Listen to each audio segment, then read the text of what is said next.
আসসালামু আলাইকুম ওয়া রাহমাতুল্লাহ। সম্মানিত বন্ধুরা, কিছুদিন আগে হোটেলের ফারিয়ার একটি ভিডিও শ্যুট করেছিলাম আমি আবাসিক হোটেল থেকে।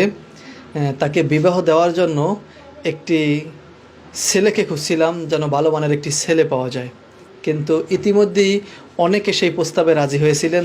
তার ভিতর থেকে আমার পার্শ্ববর্তী আমার একটি ভাই দাঁড়ানো আছে, সে রাজি হয়েছেন, তার সাথে বিবাহ বন্ধনে জড়িয়েছেন।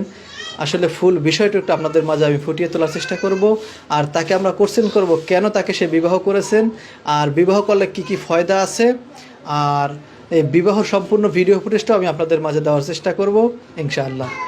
আপনি যাকে বিয়ে করছেন তার নাম কি? ফারিয়া। সেটা আমার মনের ভিতর থেকেই, কিছু সময়ের জন্য না।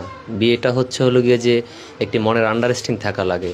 আর আমি ইসলামের দিকে তাকিয়ে সে ফারিয়াকে বিয়ে করেছি, যে সে ভালোর দিক দিকে চলে আসে